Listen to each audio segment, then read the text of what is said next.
à la lumière de la racine elle-même qui compose le nom du mois de Ramadan, une gradation sémantique assez intéressante à analyser ensemble peut-être tout à l'heure lors de l'échange. Mais ce qu'il faudrait retenir, c'est que il y a toujours cette visée d'intensité, cet aspect sémantique de l'intensité de la chaleur qui est présent à travers les 4 significations.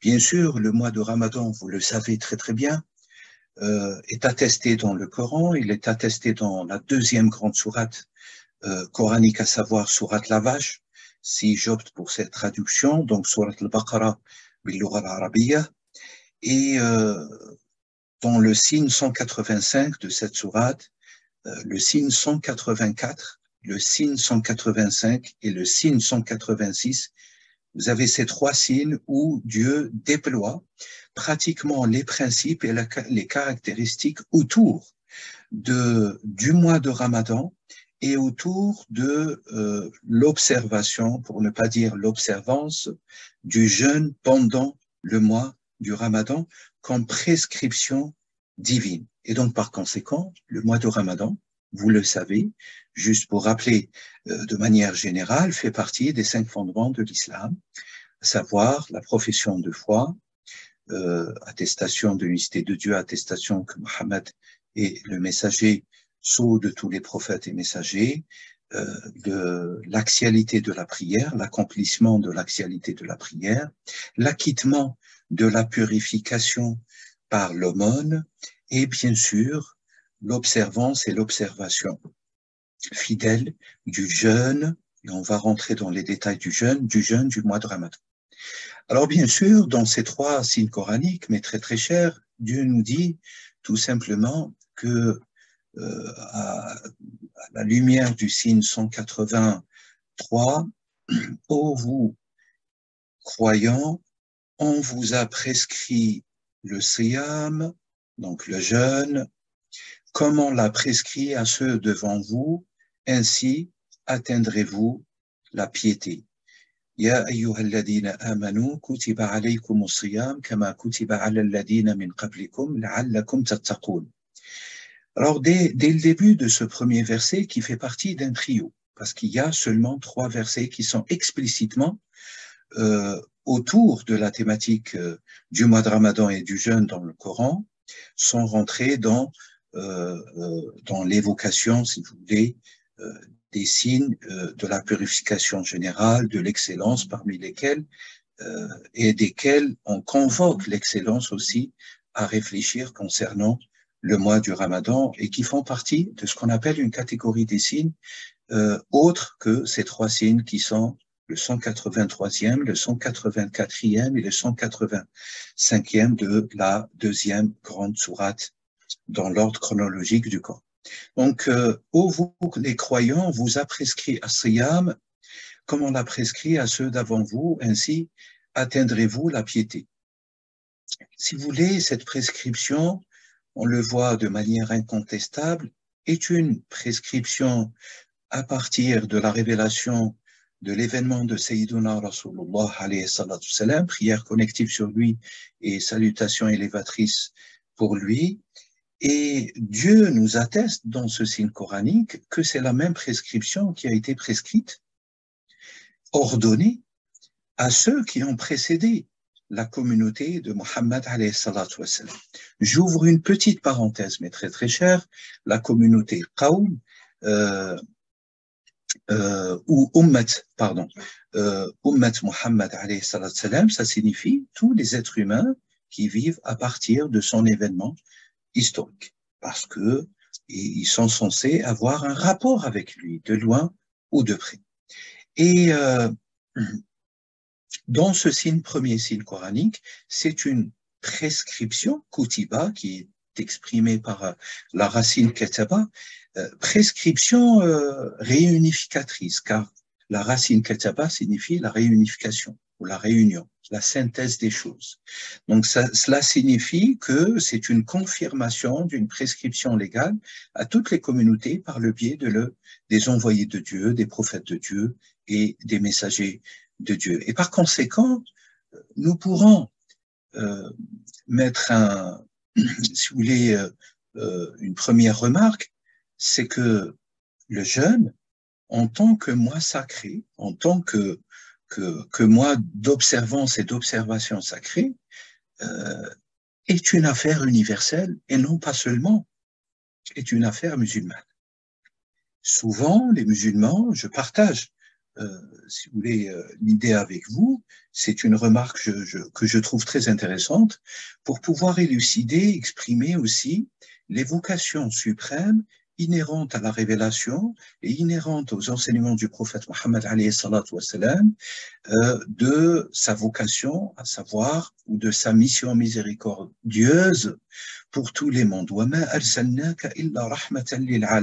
t'avons envoyé, Dieu en s'adressant à Mohammed, comptant que miséricorde avec un grand M pour tous les mondes ou pour tous les univers, alamin et non pas alamain. Et cette remarque, elle est très intéressante peut-être à stratifier ou à poser comme une première pierre par rapport au statut du mois de Ramadan en islam. Et là, je réponds à une grande problématique qui n'est pas étudiée réellement et qui n'est pas évoquée, même, je dirais, dans les sphères savantes, chez les savants musulmans, à savoir que le statut du mois de Ramadan est un statut d'universalité, parce que Dieu l'atteste, c'est une prescription conforme et confirmée à Mohammed et à la communauté de Mohammed alayhi salatu wassalam, comme elle l'a été pour tous ceux qui l'ont précédé, tous ceux qui nous ont précédés, tous ceux qui ont précédé en tout cas les personnes qui vivaient à l'époque de Sayyiduna Rasulullah. Ça, c'est une première remarque. Une deuxième remarque, mais très très chère, c'est que le signe suivant, le signe 184, où Dieu nous cite, je cite, j'ouvre les guillemets en arabe et je traduirai simultanément en français, Bismillah ar-Rahman ar-Rahim, أياما معدودات فمن كان منكم مريضا أو على سفر فعدة من أيام أخر وعلى الذين يطيقونه فدية طعام مسكين فمن تطوع خيرا فهو خير له وأن تصوموا خير لكم إن كنتم تعلمون. Donc, vous avez, pour traduire ce verset qui viendrait compléter le verset précédent, je le rappelle comme ça, le sens sera plus clair en français. Vous les croyants, vous a prescrit le jeûne comme on l'a prescrit à ceux d'avant vous, ainsi atteindrez-vous la piété. Pendant ce jeûne doit être observé pendant un nombre déterminé de jours.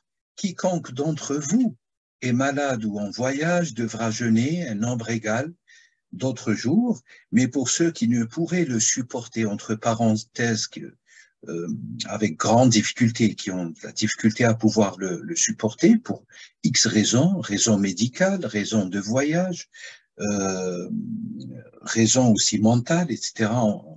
Peut-être dans l'échange, on abordera ces questions, les questions de quels sont les facteurs qui donnent des autorisations à ne pas jeûner. Dieu nous dit, pour compléter le verset, il y a une compensation.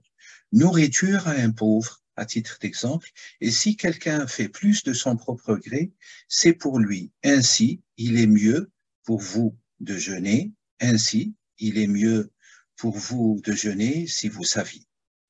En réalité, ce deuxième complément de ce deuxième verset coranique, qui complète le premier dans lequel il y a la prescription légale de Dieu à ce qu'on fasse le jeûne, c'est un signe coranique qui viendrait détailler les pour et contre. Qu'est-ce qui serait pour ceux qui ont l'obligation de l'observer et qu'est-ce qui serait qui n'ont pas l'obligation de l'observer. Et Dieu cite, bien sûr, deux modalités, je dirais entre guillemets atténuantes, qui pourraient faire que la personne ne doit pas Hein. Donc, il y a une injonction ici, contraire à l'injonction générale de jeûner. Il y a une injonction pour ceux qui sont en voyage ou ceux qui sont malades de manière générale de ne pas jeûner, car cela conduirait à l'atteinte de leur santé et à mettre en péril, si vous voulez, leur santé et leur être avec un grand E par extension. Bien sûr, Dieu nous donne aussi l'exemple qu'il y a une modalité particulière, un acquittement particulier, une sorte de zakat qui est en réalité une fidia. Ça signifie une donation de soi, littéralement parlant. Celui qui ne peut pas accomplir le jeûne, il doit donner un repas à un pauvre. Voilà, tout simplement. Et Dieu laisse ouvert toutes les actions possibles chez les êtres humains à faire de mieux, à faire de mieux, soit nourrir un pauvre, soit aider quelqu'un en difficulté, etc., etc., etc. Soit soutenir quelqu'un financièrement, soit soutenir, comme le font d'ailleurs les citoyens, payer un voyage, enfin une personne, enfin régler une dette, payer une dette pour ceux qui n'ont pas de quoi payer leur dette, etc. Vous avez ici toute une déontologie, je précise le terme, vous avez ici toute une déontologie avec un grand D dans la prescription de ce deuxième signe coranique par rapport aux jeûnes et par rapport au mois de Ramadan, de la bienfaisance, avec un grand D et avec un grand B, de la bienfaisance pour ne pas dire, vous avez ici une genèse d'une science de la bienfaisance, qui n'est pas sans rapport, bien sûr, à ce qu'on appelle la science des convenances, la science des convenances de manière générale en islam. Et bien sûr, qui est ancrée dans la tradition historiographique, historiologique de l'islam depuis plus de 12 siècles. Pour le récapituler ou reformuler de manière très très simple, le ramadan est une prescription légale pour nous, les êtres humains, qui ont la foi et qui c'est la foi. Donc on voit très très bien ici, ya ayyuhalladina amanu. Et non pas, par exemple, à titre d'exemple, où vous avez des signes coraniques qui commencent par ya ayyuhannas. C'est une prescription pour ceux qui c'est la foi en Dieu, qui cherchent Dieu, qui cheminent vers Dieu, qui œuvrent pour Dieu. Et cette œuvre pour Dieu, elle est illustrée d'ailleurs par la bienfaisance pour celui ou celle qui ne peut pas l'accomplir pour des raisons médicales, une fragilité médicale ou pour des raisons de voyage, en sachant qu'à l'époque, les voyages se faisaient à pied ou sur monture animale, et par conséquent, les voyages étaient extrêmement longs. Enfin, je dirais que celui qui fait 2-3 voyages, qui voyage entre le continent américain et le continent européen, pour ne pas dire le continent asiatique, quand on accomplit un voyage au-delà de 7-8 heures, c'est extrêmement fatigant. Et d'ailleurs, légalement, les savants musulmans ont prescrit, hein, il y a un consensus de dire que celui qui dépasse 84 kilomètres de voyage peut ne pas observer le jeûne, peut ne pas jeûner, parce que le jeûne peut, de manière physiologique, atteindre son attention, voilà, peut provoquer des inattentions, etc. Et comme il conduit, etc., il peut conduire, il peut avoir des problématiques de somnolence, d'inadvertance, etc. Et je referme cette parenthèse par rapport à la vie des savants. Ce qui est très important à retenir aussi, c'est que cette prescription scelle à ceux qui ont foi. Sauf que la racine de la foi, amana, depuis plus de 20 ans, je ne cesse de le répéter, et malheureusement, je trouve, je le dis vertement, malheureusement, les imams, les prêcheurs, voire même les les experts de l'islam ne le disent pratiquement jamais, à savoir que la racine amana, elle signifie, elle exprime l'idée de la foi ou du scellement de foi, de la croyance par conséquent, mais elle illustre aussi et elle fonde dans son support sémimique aussi la notion de sécurité. Elle amène. Et il n'y a pas de foi sans sécurité, parce que la foi nous donne une sécurité axiale en nous reliant avec Dieu, mais la foi nous impose, nous impose aussi un comportement sécuritaire, j'ose dire le terme, pour reprendre la notion de la racine vis-à-vis de nous-mêmes et vis-à-vis de nos proches et vis-à-vis des sociétés dans lesquelles nous vivons. Donc, on ne peut pas prioriser un sens par rapport à un autre. Et la racine élude de manière, les cristallise de manière irréfutable les deux sens. Donc, elle amène avec elle iman. Elle amène avec elle iman. Sans rentrer dans des considérations ésopséfiques et symboliques qui sont d'ailleurs extrêmement mystérieuses et des interprétations extrêmement mystérieuses et qui nous révèlent énormément de choses. Donc, ce qu'on doit retenir, c'est que ceux qui scellent foi en Dieu et ont un comportement intègre, probe, qui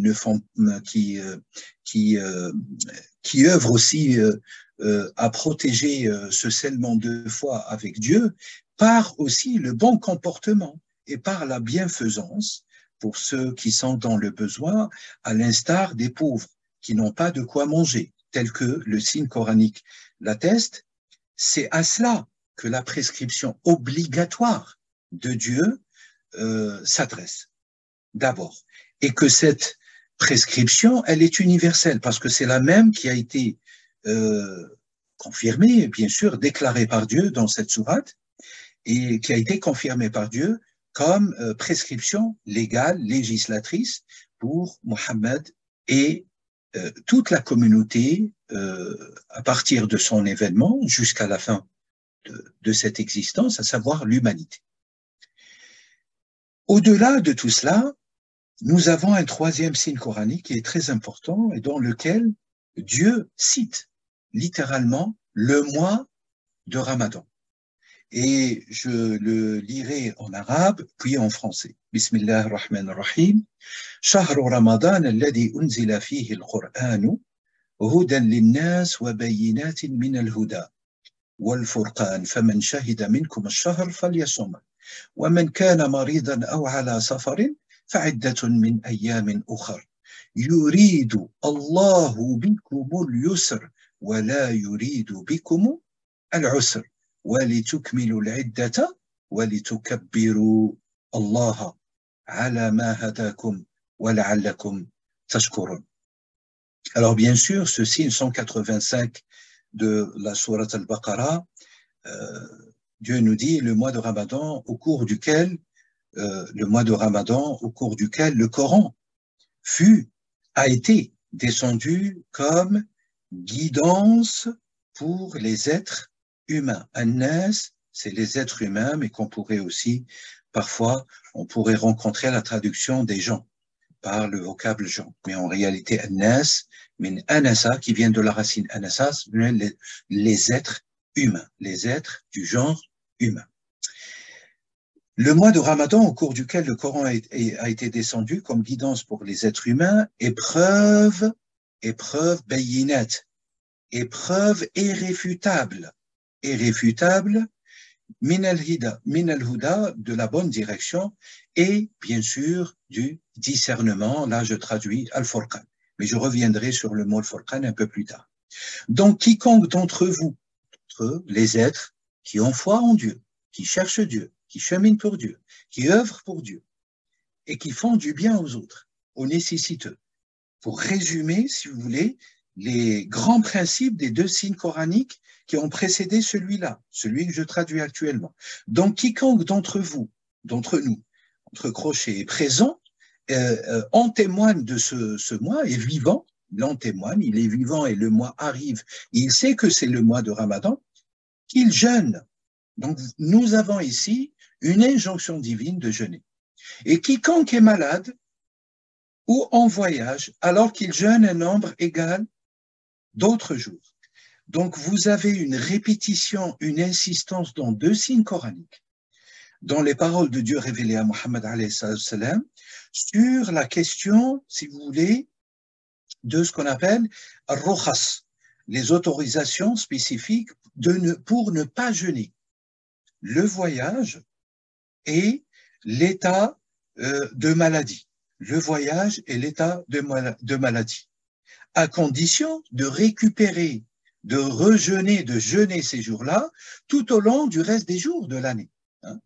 Et ça, c'est très... C'est-à-dire, vous avez ici une manifestation de la rahma, celui qui ne peut pas jeûner, maintenant il est en voyage ou malade, il pourra observer ce jeûne, accomplir ce jeûne quand il le pourra.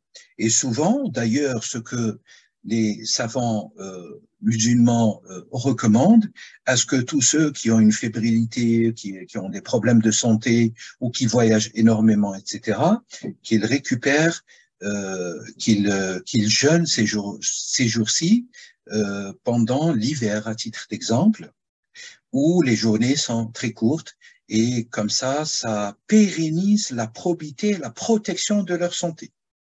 Car comme on le voit, mais très très cher,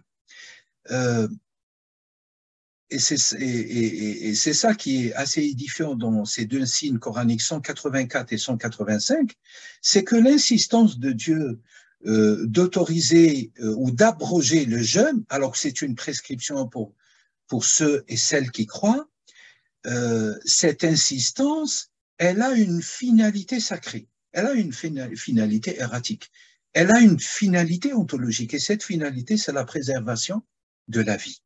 C'est la préservation de la vie des personnes. Et c'est cela ce qu'on voit derrière. Et c'est pour cela qu'il est formellement, d'ailleurs les savants musulmans le disent, il est formellement interdit pour ceux qui ont des maladies, à titre d'exemple chronique, de jeûner. Bien sûr, la majorité, moi je me souviens, mon père, il jeûnait malgré qu'il avait une maladie assez pesante sur son être, il jeûnait au péril de tomber dans le coma, etc. Et ça lui est déjà arrivé, d'ailleurs. Donc vous voyez, il y a cette grande finalité derrière les règles du jeûne, à savoir préserver l'âme, préserver l'esprit, préserver l'être.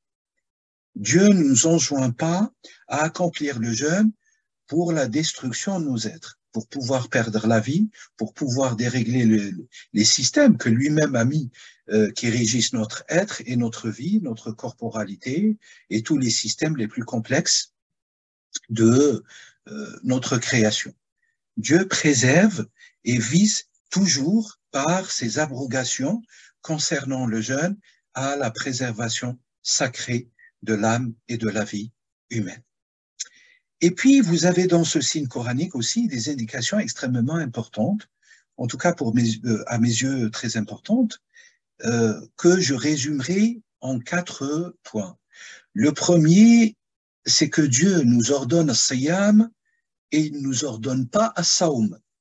D'ailleurs, les deux termes ont été attestés dans le Coran. Je m'explique. As-sawm, c'est quand on observe le jeûne de la parole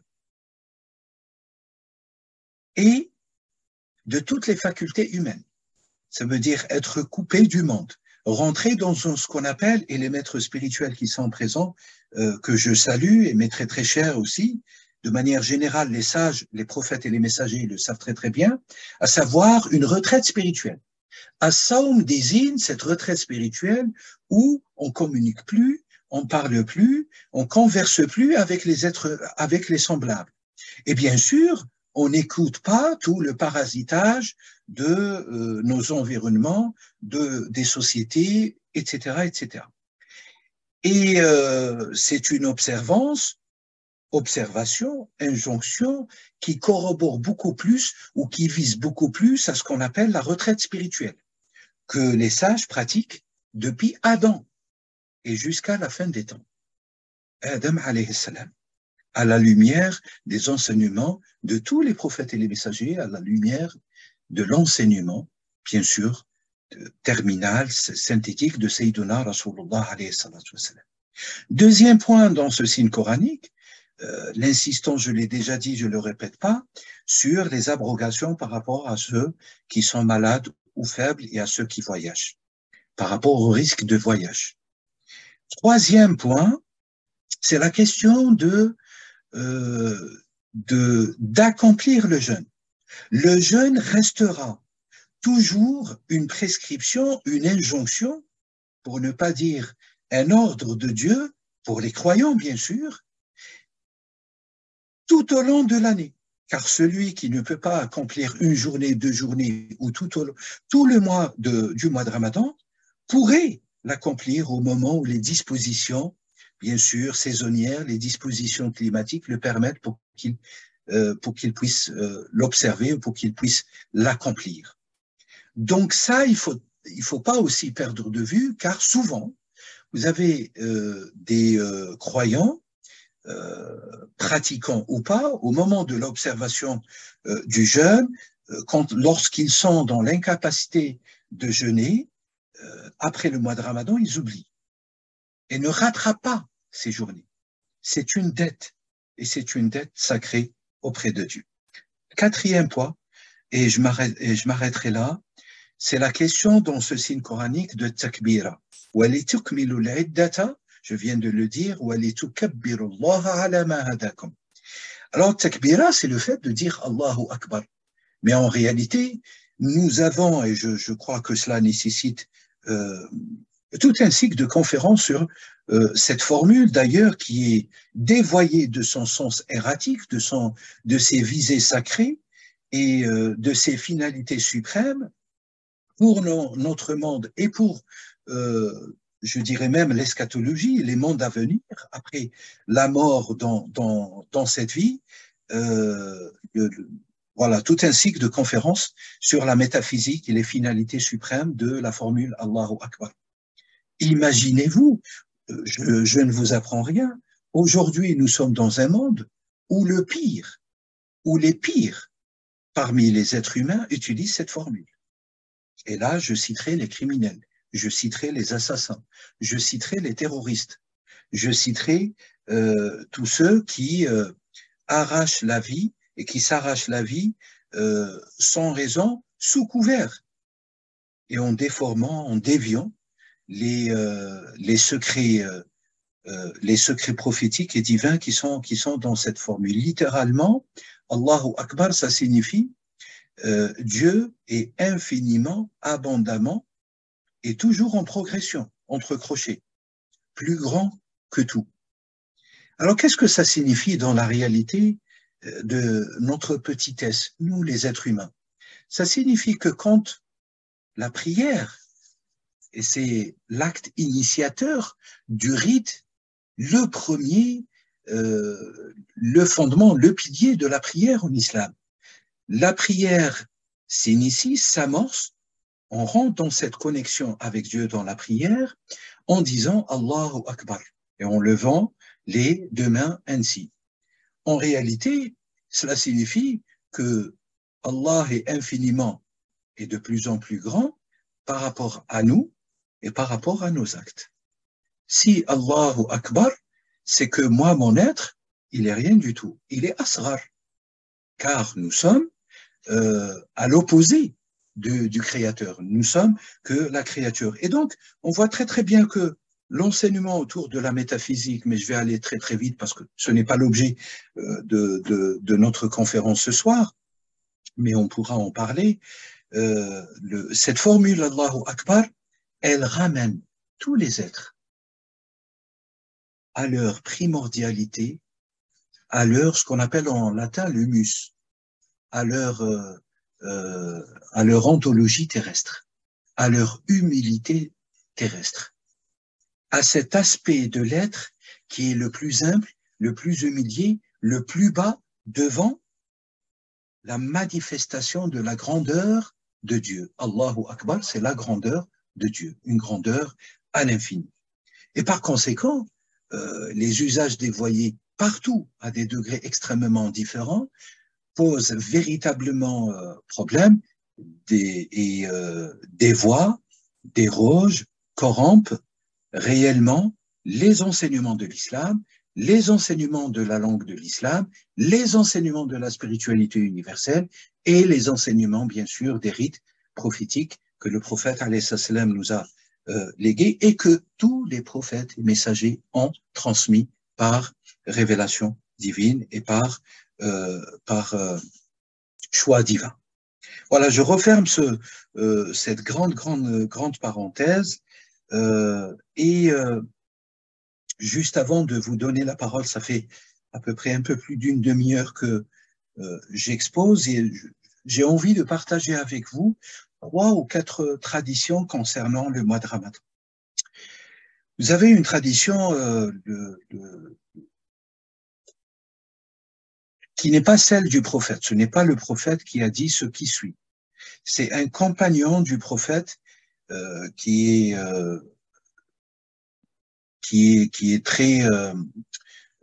fut le premier commentateur selon l'historiographie de l'islam, à savoir Ibn Abbas. Ibn Abbas nous dit dans sa citation à lui que le messager, en l'observant, il n'était jamais plus généreux parmi les hommes, il n'y avait personne plus généreux parmi les hommes, hormis lui, pendant le mois de Ramadan.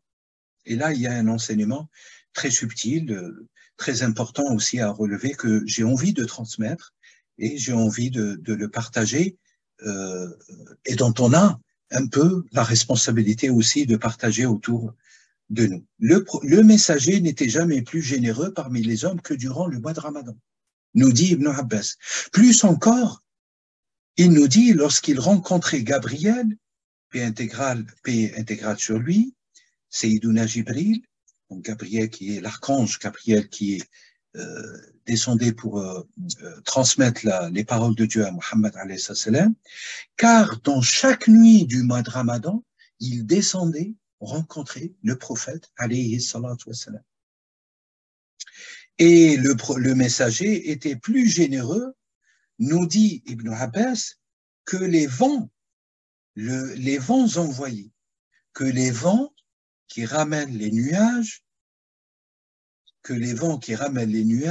qui elles-mêmes vont irriguer le désert dans lequel il se trouvait, à savoir l'Arabie, par les torrents de pluie.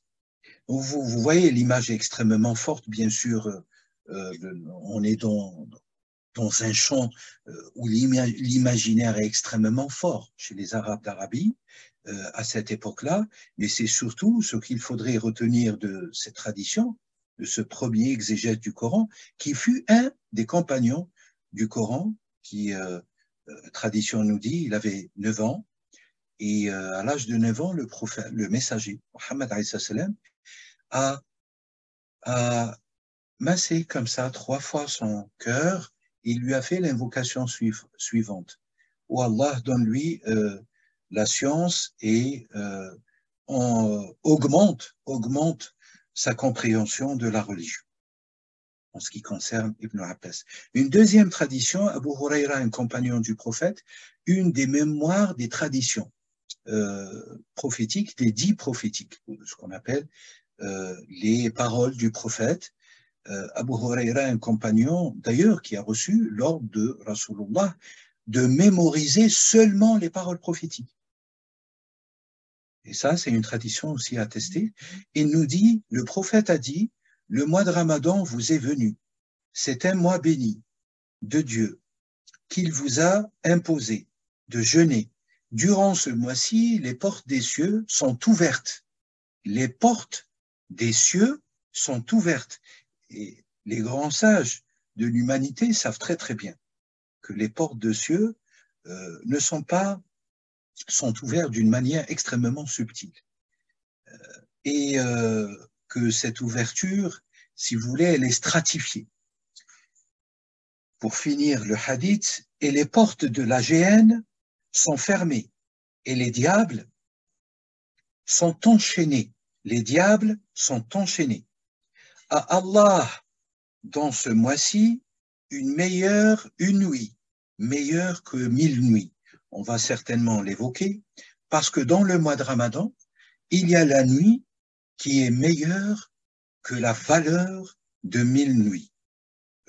Celle ou celui qui est privé du bien de cette nuit, qui se trouve dans les 10 dernières nuits du mois de Ramadan. Alors, nous dit le prophète alayhi salam, il est privé de tout bien dans son existence. Troisième tradition, celui qui prie la nuit durant la nuit, n'importe quelle nuit, durant le mois du Ramadan, avec foi et en espérant une récompense seulement de Dieu. Ses péchés tout entiers précédents sont pardonnés. Donc, bien sûr, c'est un hadith de Sayyiduna Rasulullah alayhi salatu wassalam. Et vous avez aussi Abu Huraira qui, Tirmidhi, l'imam Tirmidhi, d'ailleurs qui a un recueil parmi les 6 recueils authentiques de hadith, qui nous dit « La meilleure charité est celle accomplie pendant le mois du Ramadan. » Donc vous avez ici une indication de ce hadith, déclaration, une instruction, l'enseignement du prophète alayhi salam, qui nous enjoint tous et toutes à être le plus charitable possible, à être le plus bienfaisant possible, à faire du bien, à être miséricordieux avec les pauvres, à être bienveillant, à être bienséant, à être bienfaisant et à sceller sa relation avec Dieu. Alors un mot qui marqua, si vous voulez, un sous-titre de cette conférence était la métamorphose de l'être. Comment s'accomplit la métamorphose de l'être? Je crois que parmi les dernières traditions, mais pour résumer de manière générale, c'est les veillées nocturnes, à la lumière des enseignements de Sayyiduna Rasulullah. Les veillées nocturnes sont recommandées. Et c'est le moment le plus propice. D'ailleurs, nous dit un enseignement du prophète, et d'ailleurs plusieurs commentateurs, grands maîtres, grands savants, je pourrais citer Ibn Arabi et d'autres, qui insistent sur les consécrations nocturnes, dans la relation la plus profonde de notre être avec le Seigneur, avec Dieu, Azza wa Jalla wa Tabaraka wa Ta'ala. Sur le plan horizontal, vous avez cet enseignement, c'est une occasion incroyable d'être le plus charitable, d'être le plus généreux, d'être le plus bienveillant, d'œuvrer pour le bien, pour nous-mêmes, pour nos familles, pour la société et pour l'humanité. Je ne saurais tarder à vous redonner la parole, mais très très cher, et à vous ouvrir l'échange avec vous tous. Il y a tellement de choses à dire. Je crois que ça fait 45 minutes que j'ai pris la parole. Donc, je vous cède volontiers la parole, Inch'Allah, et je vous remercie infiniment pour votre attention.